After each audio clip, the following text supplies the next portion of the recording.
Hi, Michael Payne from Element Multigun, here to talk about the use of slings in multigun matches. Now, not all matches have sling requirements. However, some of your larger field courses that you'll shoot, such as at Rocky Mountain 3 Gun, will have slung long guns as part of the stage descriptions. So today we're going to be talking about slings, their attachment points, some special considerations while using slings, as well as the 3 different slung methods that I employ at these major matches.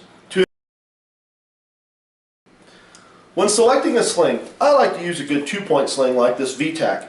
It's got lots of adjustability and it's versatile enough to be able to use on multiple different types of guns. It doesn't take up much room in my bag. It's also quick and easy to deploy from between stages. Now, attachment points. Now, I like to run my forward attachment point about halfway down the handguard on the left-hand side. This gets it out of my way of my control arm, and so the strap is not in my way, and it gives a little bit of an index point for the palm of my hand to kind of come back against that strap mount. On the back side, I like to have the strap on the outside of my handguard. There's a couple reasons why. First off, with the strap on the outside of my handguard, it actually pulls it into my body.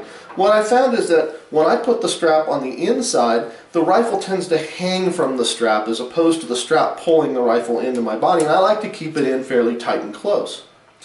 The second advantage is that when I bring the rifle up, the strap stays on the outside and it doesn't get in the way of my cheek. It doesn't get pinched in here or wrap around my neck. It stays to the outside, which is much more comfortable. It doesn't get tangled up.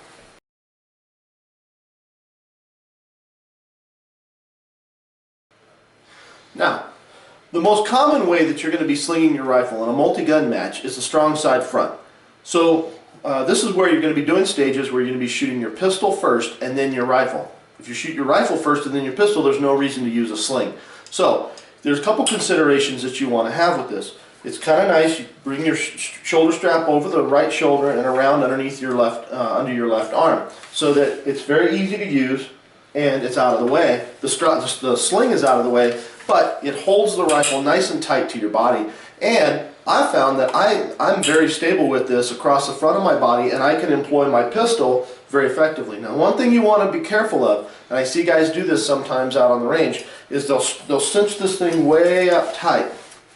And if you cinch this thing up too tight, where the butt of the stock is right here at your pocket, it's great for rifle shooting and it makes the strap really tight. However, when you bring your pistol up, you end up bringing your arm up and it bangs the shoulder stock into your cheek, and it makes it very awkward to shoot the pistol. So you want to leave it, you want it tight, but you want it just loose enough that you can still bring your arms up and you can employ your pistol without having the stock hitting you in the side of the face.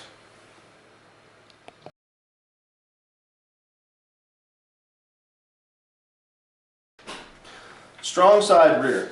Now, whenever I'm going to be using all 3 guns in a stage, then I start slinging my rifle on the back side. The reason is because if I have it across the front, I don't have room for the buttstock of my shotgun. So now I have to go to the rear side. Running it on the rear side is a little less stable than running it on the front, and you have to take the time to bring it around to employ the rifle. So whenever the order is shotgun, pistol, then rifle, I use strong side rear.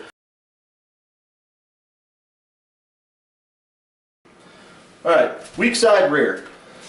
Now, again, I'm employing the rifle on the back side because it's a 3-gun stage, and I'm going to be starting with my shotgun, and that gives me room for the buttstock of the shotgun to run in my pocket without the rifle butt getting in the way. However, the order of engagement is now changed. I'm going to run my shotgun, then my rifle, and my pistol. I don't like to drag my rifle off over my pistol because there's too much chance of the strap getting tangled and pulling the pistol out of the holster, causing me to get DQ'd. Here are a couple of additional tips. Don't be that guy who shows up to a major match with your brand new sling and you never tried it out. Don't be the guy trying to figure out how to use your sling while you're supposed to be making ready. You should already know this stuff before you get to the range.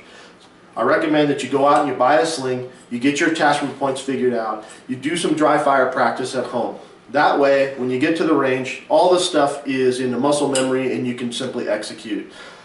Also, when you're doing some dry fire practice, try to do some movement drills. Go ahead and put the rifle on your front You know, I've got a chamber flag in here and a cover on my scope so that I won't damage anything. And then draw your pistol and see how your movement changes when you've got a 10-pound rifle swinging on your body, whether it's on your front or your back.